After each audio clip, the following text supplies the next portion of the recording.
Kiki Pod deck only needs to assemble 2 cards to win the game.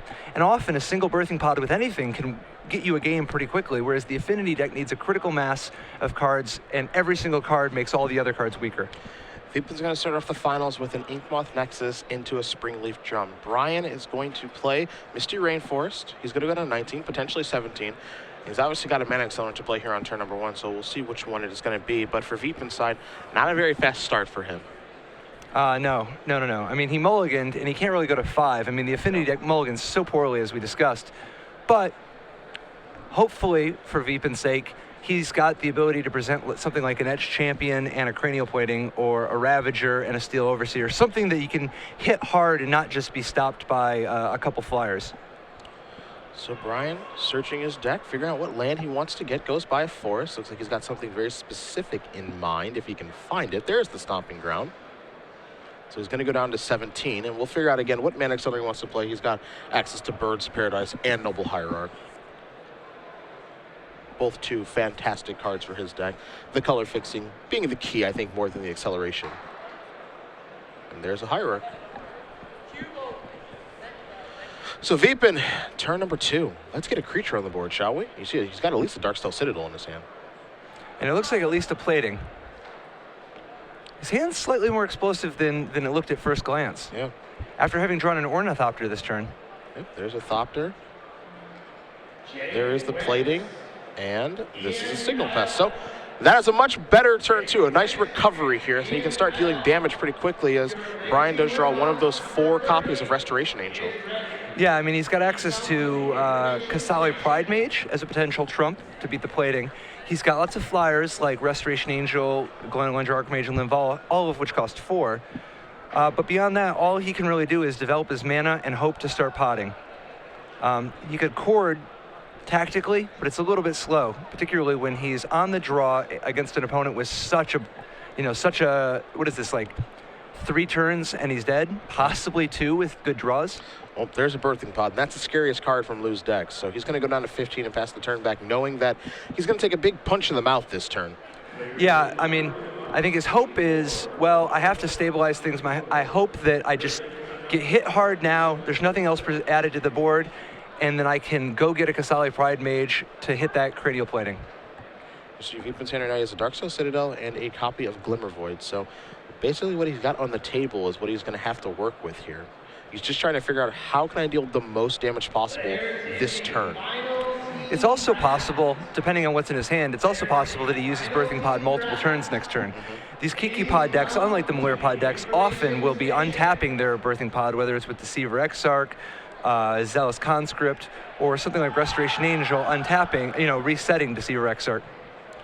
Now, we see an attack here with Signal Pest and Inkmoth Nexus, not Blinkmoth Nexus. So he's going the Infect route instead of the damage route. How do we feel about that? Yeah, I don't know. That's interesting.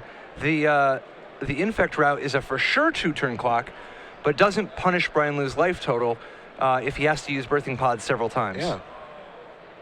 If he goes the normal damage route, it actually restricts how many times Brian can actually use Birthing Pod. Now, the flip side of this, of course, is that by going the Infect route, he shuts off cards like Kitchen Finks that would possibly give Brian Lou an extra turn.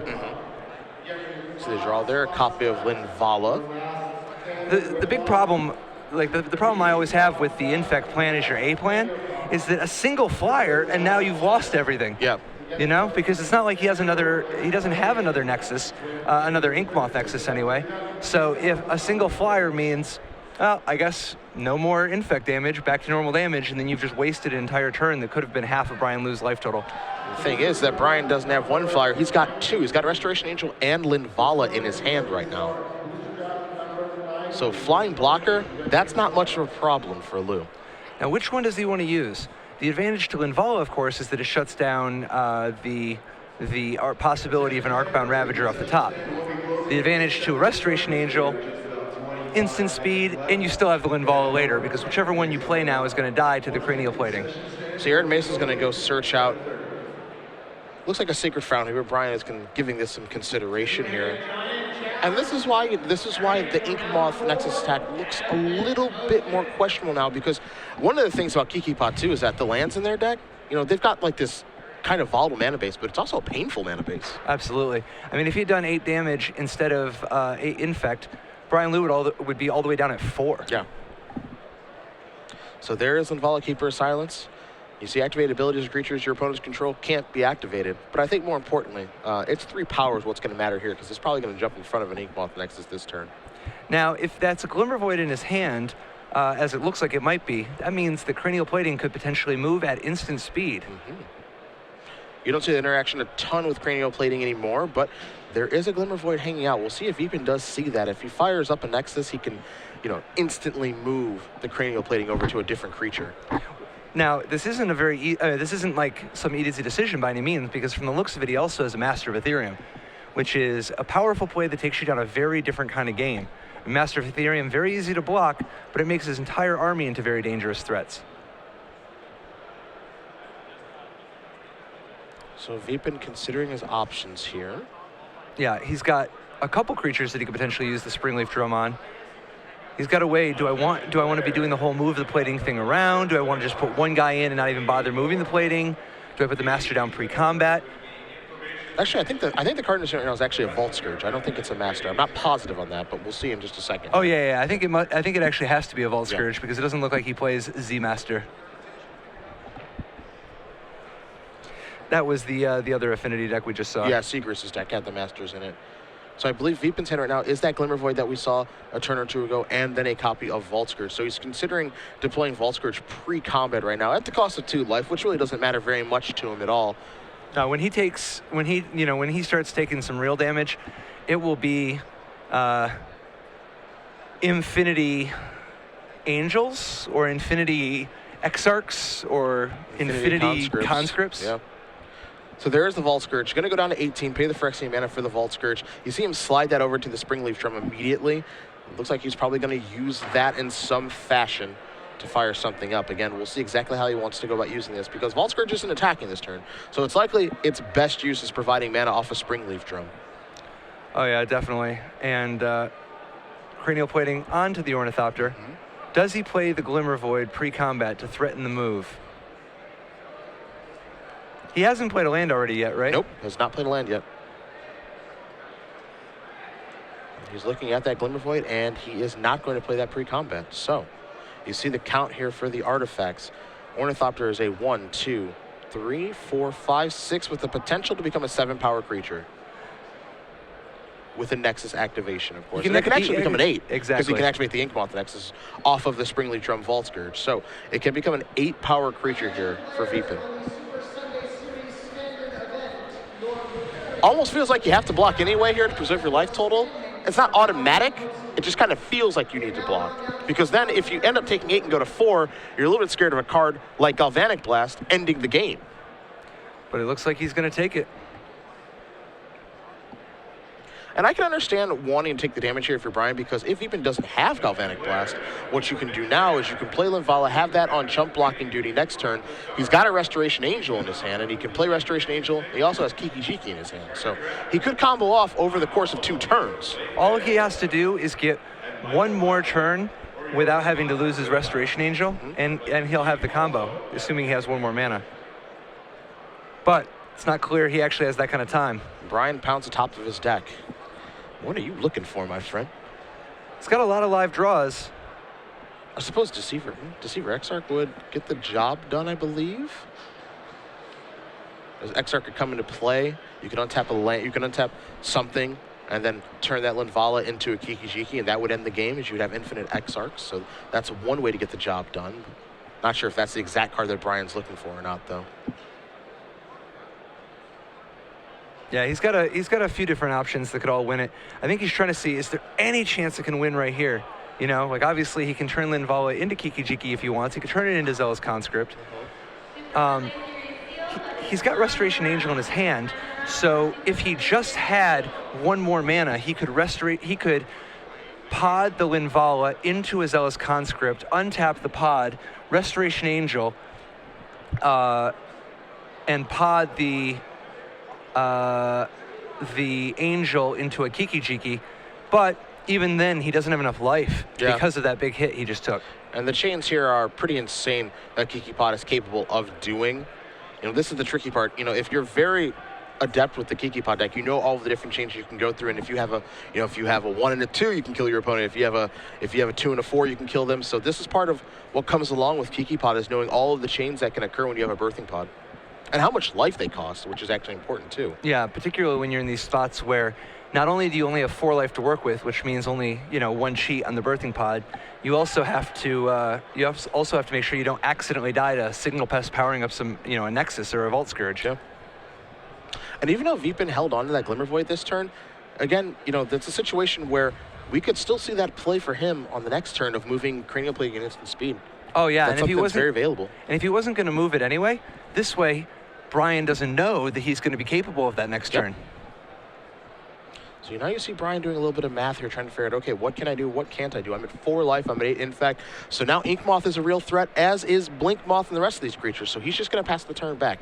If you're Vipin, your opponent does not activate Birthing Pod on their turn. It's Restoration Angel. It's Resto or Cord, right? Those are the options. And Cord, because there isn't triple green even laying around out there, you can kind of cut that option right out. So. Exactly. Yep. Yeah. In this spot, it's very clear Lou unfortunately can't hide the fact that he's going to have to Restoration Angel. Mm-hmm. The only question, does it matter? Because once the Glimmer Void comes down, this is 3 different flyers, all of which can be lethal if you move the plating onto them. But it's Vipin's job to make sure he plays this correctly. What's this follow-up going to be? There's a Vault Scourge. So now the Vault Scourge and the Springleaf Drum and the Glimmer Void make the double black. Mm-hmm. Will he see the play? This is actually 4 because of the Nexus also being lethal. You see Vipin point at the Signal Pest and he says, Battle Cry, here's a Restoration Angel. That's going to blink the Noble Hierarch. Doesn't do anything. Nope. All those creatures are flying. Here's a bunch of blockers. Yep, and at least this way, if Vipin forgets to move the plating, Brian Liu lives through the turn. Yep. Got to give himself the best chance to win,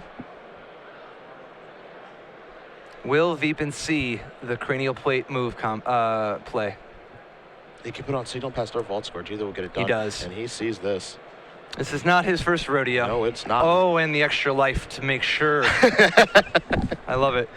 Vipin Chackonal is going to win game number 1 here in the finals against Brian Liu. Affinity up a game against Kiki Pod. We're going to bring it back to the booth here very quickly because we do have one more trivia question for you guys. 12 months of premium is what we'll be giving away. You fire the rules. I'll do the question. All right. The rules are tweet at SCG Live with your answer.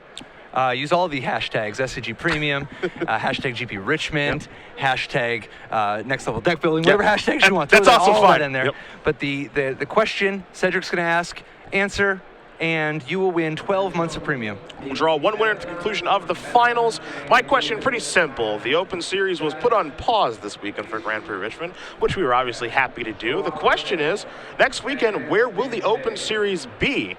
He'll be commentating it with Patrick Sullivan. I'll be battling at it, and name the city where this is going to take place. And again, the winner will be drawn at the conclusion of our finals and announced then for 12 months of Star City Games Premium. As we're going to head back over to the match, we'll take a look at sideboards here. You've got the Kiki sideboard in front of you, and you said it gets mighty hateful after board. Oh, yeah. Yeah, absolutely. Brian Liu is going to be there's going to be a storm raining down, whether it's Fiery Justice, Shatterstorm, a storm sort of like the kind of storms they have in Seattle where it rains a lot. It's we're talking a very, very stormy type of setup. Just all it does is rain. Yeah. So and the amount of hate. Yeah. It's just plenty of hate there too. The Brian Liu's sideboard options include Shatterstorm, Fiery Justice, Kataki, War's Wage, Ancient Grudge, and 3 Path Exiles. That is a lot of very effective sideboard cards. Vipin won the quote unquote easy one. Yep. That's the one he needs to win the first game to give himself the good chances because it's going to get harder. What is he going to bring in? You see on the screen there, 1 Grafdigger's Cage, 2 Relic Progenitors, a Torpor Orb, an Etch Champion, 2 Spellskites, a Blood Moon, 2 Ancient Grudge, a Spell Pierce, and 4 copies of Thoughtseize. So I think the easy one is Grafdigger's Cage. The other easy one is Torpor Orb. The rest gets a little bit difficult. For example, a card like Blood Moon against this mana base is actually pretty good, but it can take a little while to get there. And then, of course, with Noble Hierarch and Birds of Paradise, maybe Blood Moon doesn't actually end up doing anything at all. Would you want the one of Blood Moon? I would want to do whatever Vipin wants to do because this is the type of thing where you have to have experience in your deck. I could see arguments either way. I believe it either way. But he has played this matchup a number of times. He has an idea of what kind of a game he wants there to be. Obviously, he needs to balance the risk of if he dilutes his deck too much, there isn't enough pressure. And Brian Liu can win with lots of mountains. Yeah. You know, like it takes just a single Noble Hierarch to turn everything on. He can use Birthing Pod to completely cheat Blood Moon if he has any creatures in play at all. And he has a number of red creatures that he can use to get things started. I think we will not see Blood Moon. And with the fear of diluting your deck, that makes me bring up Thoughtseize here as well as a card that can certainly have an impact in this matchup. But, if you don't have Thoughtseize backed by pressure, then your Thoughtseizes aren't very good at all because you've diluted your deck too much. So do you want to bring in any? 4 seems like a lot. Maybe you want 1 or 2 to potentially draw 2. And then last but not least is Spellskite. But Spellskite's actually not great in this particular matchup. It's just okay. Part of the reason is because the combos that Kiki Pod tries to employ aren't broken up by Spellskite all that well. Yeah, I mean, like, for instance, obviously, Spellskite, not at its best against the Deceiver Exarch Kiki Jiki combo. That is the rare combination where Kiki can only target your own creatures, so you can't Spellskite it. And Deceiver, you choose the mode, and you're going to choose untap, which means only your own stuff could be hit. Correct. Restoration Angel, as well with Kiki Jiki. Restoration Angel can only blink your own creatures. You can't do it with theirs. And obviously, Kiki can only target your own creatures, so it messes that one up too. Zealous Conscripts gets a little hairy, but you can get creative. Like if they have Spellskite in play, you just play Conscripts, you take their Spellskite. Yeah. And then you go off with Kiki Jiki. So for that reason, Spellskite's not great in this particular matchup at stopping the combo, and so I don't think that's going to come in. Yeah. Now, the other thing here, too, keep in mind, is that, you can make a pretty strong argument for Thoughtseize, and here's the reason why. All the hate cards that you mentioned are high impact in this matchup. Shatterstorm, Fiery Justice. There's some real cards here that are worth Thoughtseizing. Yeah, absolutely. Kataki War's Wage, Fiery Justice, and Shatterstorm are 3 A+ Thoughtseize targets. And if you have to settle for taking his Birthing Pod, oh, darn. Yeah. I mean, like, you don't want to slow down too much, but my goodness, are Brian Liu's best cards devastating for Vipin. So I wouldn't be surprised to see a Thoughtseize or 2 come in here for Vipin. Again, as you mentioned, he's won the game that we feel he's supposed to win. Now Brian's going to be on the comeback trail, and at least he'll be on the play for game number 2. But if you're a Vipin fan, we know that if he loses this game, he'll be on the play for game number 3. Yeah, that's the tough thing is, it's all fun and games now where you get to be on the play with the sideboard cards, but he's not going to be able to get away with the title unless he can beat Affinity with Affinity on the play. Yeah. So we do see these players shuffling up here. Game 2 will be underway in just a moment, but we want to thank everybody at home who has watched Grand Prix Richmond. We've had a boatload of viewers this week. Oh my gosh, it's been unbelievable. The most watched Grand Prix by far. Yes. By far. Sort of, I mean, it's been a lot of fun watching these matches. That's the sweet thing about Modern is having so many matches that there's been some good gameplay, some exciting turns, including one of the greatest games I've seen yesterday to close out the day. Yeah, Patrick Diekman's match. Absolutely. Yeah. That was definitely one for the highlight reel. So we will see both these players draw up their 7 cards here. Brian, with a little shrug of the shoulders, taking a look. Will he be able to keep his 7 this go-around? Again, he's certainly got some cards that are worth mulliganing for, but it looks like he's going to play a Stomping Ground tapped and pass the turn. You can see there's at least a Wall of Roots in his hand as far as acceleration is concerned. Vipin going to play an Inkmoth Nexus. This is a Springleaf Drum. And this looks like a pretty honest start, honestly. Yeah, absolutely. I mean, but you got to be careful. This is how Vipin started the last game. Mm-hmm. I mean, the turn 1 drum doesn't mean he's not going to explode next turn. Brian's going to play a Firelit Thicket. What do you think of playing the drum there instead of the Vault Scourge? Vault Scourge could have got in for a damage. It's not like the drum is going to even do anything. Do you think single points matter that much in this particular matchup? Yeah, I don't know. As opposed to getting a bunch of mana in play and then going kaboom and drop everything? It does increase the probability that Vipin can make a big play like Etch Champion or something on turn 3, but yeah. It just depends on the texture of his hand. Here's 2 mana. There's an Arcbound Ravager. So there's the 1 counter on the Beast artifact. There's a follow-up. There is a Vault Scourge. Keep in mind, in Vipin's hand right now, he does have a copy of Galvanic Blast, does have the necessary artifacts for Metalcraft, so he's good to go on that front as far as a 1-mana removal spell goes. As Brian will untap, he'll take a draw. It's an Arid Mesa, which he'll put directly into play. What's Brian looking for besides the obvious Birthing Pod that he's always looking for? Yeah, I mean, Shatterstorm, Fiery Justice, Ancient Grudge, stuff like that. I think he wants to get that Arcbound Ravager off of the table as fast as he can. You don't want to let that thing start to do anything. And exerting an influence. Yeah, if Vipin gets to untap, then he gets to have control over his Ravager, where right now I don't feel like he has very much control over it at all. So if there are removal spells to be cast, I would like to cast them. As you see, Brian has a Spellskite in his hand. Spellskite's actually a very effective answer to Darkbound Ravager. Yep. When you use the trigger, you end up having to move it to the Spellskite. Yep. And it's not optional, right? Now, so what you can do with that is modular is a you may. So what Spellskite will do is it'll be able to redirect the modular from Darkbound Ravager over to it, and then you can decline to actually use the modular from Darkbound Ravagers. But basically what it does is make Darkbound Ravager a much more fair creature. Definitely. Man, I remember when Darkbound Ravager used to cost 3 in playtesting. I was like, it costs 3? Oh yeah, for a while. Oh my gosh. Yeah, I didn't know that. That was a last minute change. Got to make sure that people are playing the modular creatures. That one worked out real well. So Vault Scourge getting in there. Things would have been a lot different during Mirrored and Block Constructed if that had been 3 the mana Vault spell. cost 2 also. Oh my black. gosh. Yeah. The old Arcslogger deck actually would have been good then. Former national team member Henry Stern kept trying to say, I think this Disciple of the Vault is just super, super good. But he was just mostly playing with ATOGs and Spell Bombs. Okay. But of course, he didn't have access to Ravager yet. So anyway, Brian Liu fetching up, is this Hallowed Fountain? That is Hallowed Fountain off the Arid Mesa. He's only going to take 1 to do that. So he's off to a much slower start. And to be fair, Vipin's off to a pretty slow start too. Now, it looks pretty innocent with that Springleaf Drum being the only thing that's untapped. But again, he does have Galvanic Blast in his hand. To be fair, Spellskite is at the ready to defend itself against that. So I got so much respect for a man who can just wake up in the morning, wash his face in his sink, look in the mirror and be like, you know what? I want Hallowed Fountain and Firelit Thicket as my mana base. Yeah. That's a man who just does not care. That's just carefree. I believe in the good in the world. Everything's going to fall into place. And here we are in the finals of Grand Prix Richmond. Obviously, everything's working out just fine as he's going to play an Arid Mesa and just pass the turn back yet again. Has not drawn one of those high-impact sideboard cards yet. No, not yet. He does have Restoration Angel, so it's not like he's not advancing his board. But he doesn't have his pod, and he doesn't have his sideboard cards. He's got pod in his hand. Oh, yeah. Well, the only reason he's not playing it then is either a Chord or he just thinks that the Angel right now is such a good play. He might actually win next turn. So what I think he's actually trying to do, Brian, I think he's trying to actually trap Vipin a little bit here, because he could have just played, the pod and then activated, maybe not activated, whatever, because he's just passing the turn back. Now, yes, he could play Restoration Angel and jump in front of something, absolutely. But I feel like we could see a, Vipin, do whatever you want to do, end of turn Restoration Angel, play a Birthing Pod, go nuts. Oh, absolutely. Because if you play the Restoration Angel, having that in play, next turn you get to Birthing Pod your wall into a Deceiver. Your Deceiver untaps the pod, and you trade the Restoration Angel for a Kiki and win on the spot. Yep.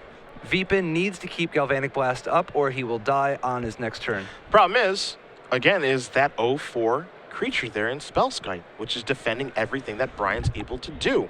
So, again, it feels like Brian's not really doing anything, and he's going to be able to actually win out of nowhere, as he's going to sacrifice Arid Mesa here.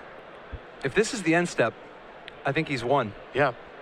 I'm not sure if we're in the attack step yet or not. We can get clarification from our table spotter to see exactly what step we're in this game. But Brian is considering what to do, and we are in Vipin's end step. Wow, no attacks. No attacks, you no a little blocks. surprised by that? I mean, it's tough because he doesn't want to just walk. If he's not prepared to make his creature break through the Spellskite, and it's not clear he can, he doesn't want to. I mean, so I kind of think you might. Man, it's so hard to do, though, because if you try to Galvanic Blast the Spellskite, just blink it. The Restoration Angel comes down. It's a real tough spot for Vipin, no two ways about it. And I think he is a goner. I don't know if you knew this. Restoration Angel, it's a pretty good Magic card. I did. Yeah, it's a pretty good Magic card. Yeah, that's what I've heard. Yeah. I feel like it's underplayed in Modern.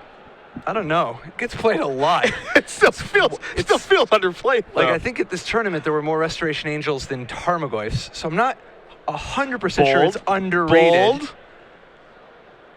Brian going to search out Sacred Foundry right now. We'll see if he's going to put Restoration Angel into play or not. Pretty confident that there are, I mean, it's close because there's also these black-green rock decks and so on in Tarmo Twin, but I wouldn't be surprised if there's slightly more Restoration Angels than Tarmogoyfs. There is Restoration Angel. It's going to blink Wall of Roots here, and there's Galvanic Blast, and Vipin says, I have to take care of your Spellskite. So that'll work.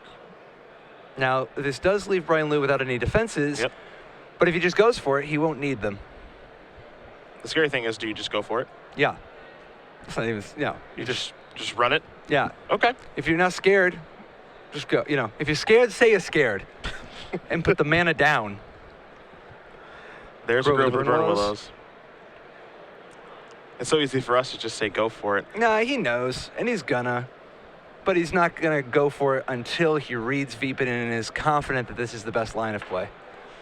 The thing is, he's under no pressure. So it's like, don't leave yourself vulnerable. But at the same time, if you're not even left vulnerable, what's the problem here? Yeah, that's the thing. Vipin has one card in his hand, and Vipin just immediately was like, okay, kill your spell Sky right now. Which is the smart play on Vipin's part. Make him respect the possibility that you have something like a Dismember or something, you know? Sure.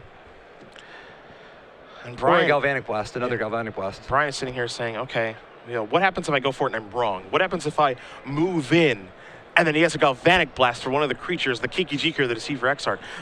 Can I win? Because the last card in my hand is a Path Exile, and I have a Birthing Pod, but I paid 4 life to do that. But I don't have like any defenses then either, and I'm going to get hit upside the head by these creatures here. Yeah, and I haven't done the math yet, but my first guess is that there's a way to do this where you just pay a bunch of life to the Birthing Pod and save a white mana so that if everything goes wrong, at the end of the day, you still have a Path to Exile to make sure that you don't die on your next turn, and then you just go off again. Well, this might be a YOLO moment here. I think we're buckling up, Patrick. Let's pod, shall we? We shall. He's going to take 2 to do so. He's going down to 15. Man, I don't know. I'm not convinced you only live once. I mean, we're in game 2 right now. You see he's going to add a green mana with Wall of Roots, so he doesn't have to take 2 here. He's going to turn Wall of Roots into a Deceiver Exarch. Oh, see, I would have just taken the 2 and been like, who cares? Let's leave the Path to Exile mana up. No. He's going to untap this. He's going to activate that. He's going to take 2. Restoration Angel, get out of here. I want a Kiki. Vipin looks at his card. And you know he's going to go get Kiki. And that's all she wrote. And there that is. And that is going to do it. Cards up. Move to game 3. Brian Luke can take a deep breath. Going for it was correct. And we're going to a third and final one here in the finals of Richmond. Absolutely. No sideboard hate needed. Now, how tough is that to go for it in the finals of a tournament?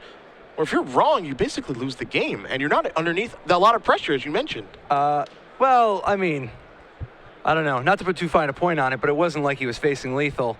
And he's playing a combo deck where all you do is go for it. He doesn't really have any alternatives. So I think at this spot, maybe the nerves are there, but Brian Liu is a champion. He's going to power through it, and he's going to be like, you know what? I've done this 100 times. I've done this 1,000 times. I'm going to activate my Kiki, and this time I'm going to choose Deceiver Exarch as the target. Well, he did go for it, and he was correct. So we're playing a third game here. Now, I think the key, by the way, just to be clear, I think what was great was Brian Liu setting it up and being like, I'm not going to play my Birthing Pod. I'm not going to try to use this Path to Exile. I'm just going to stick to the plan. Yep. I've got a plan. I know how I'm going to sculpt this game to be a win. I've got the Spell Skite. The odds that he can actually break up my combo are very, very low. I think what I'm going to do is not give any information and just go with the most reliable kill that I can, and it paid off. Now, we expected, I think, Brian to win game number 2. Even though he didn't draw any of his high-impact sideboard cards like the Fiery Justice or the Shadowstorm or the Grudge, I think we expected him to win game number 2. Now, this is the real sweat here of can Vipin win when he's on the play for game number 3. Well, also, Vipin's draw that game was nowhere near as aggressive as we've seen out of him. Yeah. I mean, he's got a deck capable of some very degenerate openings, and that one was very, very modest. It wasn't bad. It had some reasonable stuff it was doing, but it wasn't one of his really unfair draws. And if he gets one of the really unfair draws well on the play, Brian Liu's going to be hard-pressed to win unless he draws a sideboard card. Now, the reason I think Liu has the advantage now that he's tied it up, despite the fact that he's on the draw, he's got some cards like Path to Exile and Ancient Grudge that can buy him some time, even against the most aggressive, fastest, most broken Affinity draws. Now, let me ask you this. Now, we know what Vipin's plan is here, obviously, in this game 3. He's on the play. I got to unload. I want to kill you as fast as I can. For Brian, he's going to have his back against the wall right away, assuming that Vipin keeps a reasonable 7 cards and does what his deck's supposed to do. Are you mulliganing for a card like Shadowstorm or Fiery Justice, Grudge, or Path in this situation? I think you just need to have a good hand. I mean, there's a variety of different types of good hands, because you're not sure if you're up against a turn 3 or 4 kill hand, or if you're up against a Grafdigger's Cage, Torpor Orb, disruptive type of hand. Okay. You know, like the last thing you want to do is mulligan to your Shadowstorm and then get thought seized. Yeah, sure. So I think you just got to keep any good hand And, any hand that is fast enough to either win the game win the game by turn 4 or put up some meaningful resistance. You cannot do nothing. That is for sure. You can't wait until turn 4 to do anything productive either. You have to be coming out of the gates, whether it's with acceleration into something proactive like a birthing pod or a cord, or just having some hate and, some removal to slow Vipin down. You have to do something fast, though. Both players are happy with their configurations, and they're shuffling up here for Game 3 of the finals. Again, 4,300 players came out here to Richmond to do battle. Yeah. It was absolutely insane in here and in the other room, and we somehow made it all work and whittled it down to 2 people here in Vipin Chackonal and Brian Liu. As a note, it's 7:30 p.m. Yeah, I don't know if it's past 8 yet. There are 4,300 people. There were 4,300 people in this tournament, and this tournament is getting over on time. Yeah. That's not to toot SCG's horn, but that is a well-run event. It's pretty sick stuff. Pretty sick stuff. These guys are gonna have time to go out, eat dinner, celebrate. I think we will too. Oh, dude. All I know is, we got to find out which one of them has the trophy. We're in need of cups. The supplies are running low. You know how it is. All right, Brian Liu, going to be on the play. No, he's going to be on the draw. He's on the draw. This is what makes it tough for him. It looks like he's going back to, someone's thought of something here. He wants maybe check to make sure he's got 15 there, but maybe he thought of a little something. Psychological warfare. Yeah. Both of these players quite happy to be here. Both of them, their decks have been working. They've had a lot of opportunities where they had to play tight in order to win, and both of them have done so. We've seen both of these players earn their way here. Sometimes you end up in a spot where somebody's just in the right place at the right time. Both of these guys have been playing fantastic all weekend. All right, Vipin, you are on the play. Let's take a look at those 7. I'm opening for the mutual mold of 2. Just mold of 2 on both sides. Just a little honest magic. Let's just see what happens. I haven't really seen that in the finals of a GP this year. And so what do you mean this year? Have you seen it ever? Well, no. Yeah, okay. Not this year either. Vipin taking a mulligan here. Brian keeping. Vipin doing his part.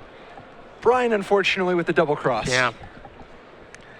If you're a Brian Liu fan, this is a huge step in the right direction. 1, he's keeping 7 and not mulliganing, but 2, his Affinity player, and that deck does not mulligan very well. No. Going down to 6. No, this takes a lot of potential wind out of the sails of the. It's still capable of some extreme degeneracy, but this takes a lot of wind out of the Affinity deck sails because so many of their best openings involve playing 5 or 6 cards, and the difference between 5 and 6 cards is a lot compared to 4 or 5 cards because sometimes that missing card is the mana you needed to play 2 more cards. Now, to be fair, Vipin did win on mulligan to 6 the first game. So, yeah, but that was a matchup where they both took a mulligan. Yeah, that's true.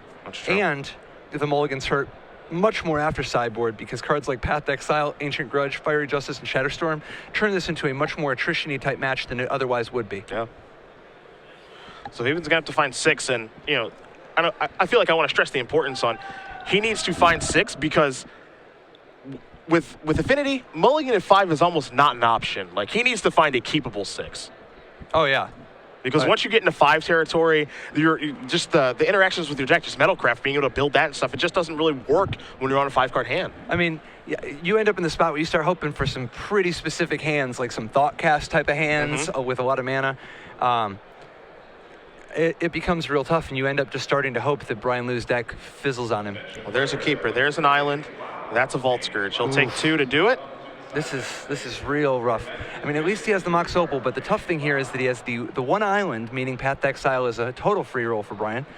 And Galvanic Blast, normally good, less good when in a mulligan type of situation because you don't want to trade 1 for 1 when you're Affinity and you're down cards.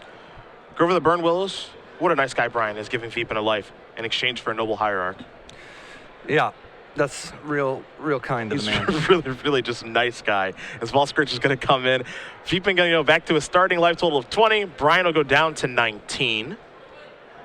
Here is another copy of Vault Scourge. So we're working our way towards a little something here. And Vipin will cast a Signal Pest. So a real clock is at least on the table right now. So what do you think of that, putting the Signal Pest down, which represents 2 extra damage, but at the expense of letting the Noble Hierarch live? Because he has the Galvanic Blast in his hand. Absolutely. He could have took a gamble and been like, well, maybe he's a little light on mana. Because I think it's a little adventuresome to think that your Galvanic Blast is going to break up the combo, but it's very possible. And at least this way, you put Brian on a 4 or 5 turn clock with a piece of disruption. I think Galvanic Blast is kind of locked in on going upstairs to the dome this game. Oh, you think so? Yeah, like if he's made the decision, first of all, not killing the wall hierarch, like it's either A, breaking up the combo, or B, it's just going upstairs. And given the texture of his hand, I think this might just be this thing where, okay, I have to ratio, I don't really have much of an option, and we're just going to nug you and hope that maybe I draw another one and that'll be good enough. Yeah, like worst case scenario, use it as a backup answer to the combo, but hopefully use it as a time walk. Well, this is a pretty explosive draw from Brian. He's got a ton of mana. He's got a copy of Kiki Jiki in his hand. I believe he also has a Chord of Calling in his hand. Now, can this deck kill on turn 3? Well, it's not going to win this turn, that's for sure. Well, that was turn 2. Can it kill on turn 3, though? The Chord deck? Yeah. Well, yeah, it goes and gets Kataki. Ah, yeah, that's a fun trick. That's going to be a... I had forgotten about that Now, that's trick. another reason to keep Galvanic Blast. That's true. That's true. Absolutely. Now, okay, how much can he core for right now if he wanted to? It would be for 2, right? Because Wall of Roots, remove a counter, Bird. He could have just corded for Kataki right there. Yeah, and he just chose not to. Yeah, perhaps correctly reading that Vipin has to have something. Why is he casting nothing with 3 cards in his hand?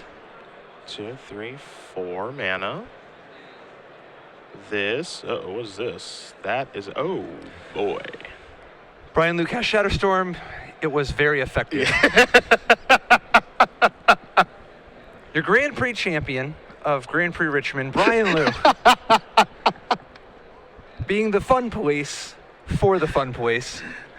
It is, I mean, Affinity is a cruel, cruel mistress. It really is. Why can't the artifacts be regenerated? Why is that necessary? I mean, it's like the difference between Damnation and Day of Judgment, the difference between Shatterstorm and Creeping Corrosion. It's more of a, I'm old school. Let me show you how we used to do it. Okay.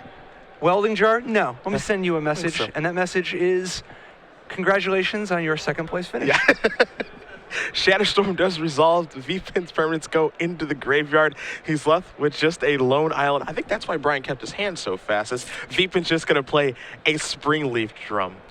Yeah, I mean, hands with Shatterstorm and 6 other cards that are not covered in corrosive battery acid are generally snap keep in this type of situation. Aaron Mesa gonna go get out the Hollow Fountain. You can hear Brian Liu fans at home. Kiki Pod fans at home. They are very pleased. Now, he does need to get something going. He does have the Chord, but if he doesn't get something going, he's currently on an 18-turn clock. Yep. And I thought that was Kiki Jiki in his hand. The red card in his hand was Shatterstorm, so I do take that back, and my apologies for that mistake, as there is a Grove of the Burn Willows. So what's he want here? I mean, he's got Chord to go get Eternal Witness to Shatterstorm again at will sometime, but if he has 2 Chords, he can actually just win the game next turn. I see Brian doing the math right now. If his hand has 2 Chords, then he has what he needs. If he just has 1 Chord in his hand, Witness is an option, I suppose. No, I think he's gonna he's got everything he needs. Yeah, I think so too. All that's left, it's all over but the crying. So Vipin just draws an island, passes the turn back here. Brian looks like he's reaching for some mana here on the end step. And he wants to make sure, obviously, that he doesn't make some sort of egregious error. So I would take my time if I were him, too. You don't want to mess up here in the finals of a Grand Prix where you are in a very, very nice spot. Yeah, currently, the computer on the floor, it looks like it's at 100, but it can't really be 100. We assume that it just must be rounding. Okay. That it's, 99 with enough 9s that it's, it's not the full check mark, though. It says 100, but it's not a check mark because anything could happen. Noble Hierarch, that's going to tap for some mana, or perhaps helping with Convoke for Chord. And it looks like a little help for Convoke is what we're going to see here. So. Yeah, and he's got enough mana, he can get anything, even a boat. Mm-hmm. What's the casting cost on a boat? It depends. One of them costs 4 and a blue, one of them costs single blue, one of them costs 3 blue black. One of them costs 2 GG and was in Lorwyn block, I guess, Morningtide. See, Restoration is going to come in. It's going to blink Wall of Roots. The die removed. No more -0, -1 counters on there. Now, what is Brian Liu's last card? Is it actually a Chord? If it's a Chord, then, it is a Chord. It is a Chord. All right. Na na na na. Na na na na. You want to crown yourself a champion? Hey. You want to crown yourself a champion? Goodbye. Chord for 5. Let's see, do you have any Kiki Jikis in your deck, maybe? Maybe he boarded it out. You think he boarded it out? It's unlikely. I don't think he boarded it out. I mean, you got to play to your outs, I guess. I don't think he boarded it Oh, out. there's That the is hand. it. Brian Liu, Grand Congratulations. Prix Richmond champion. The biggest constructed Grand Prix ever conceived of by mankind. Won by Kiki Pod. Who would have thought? Kiki, the mirror breaker, Kiki Pod taking the two big enemies, the two big combo decks that people were most targeting, Pod and Kiki Splinter Twin, Yep. merging them to form this abomination. With perfect mana. With mana. Yeah, yeah, getting the job done. Congratulations to Brian Liu, yet again, the winner of the largest constructed tournament of all time, Grand Prix Richmond.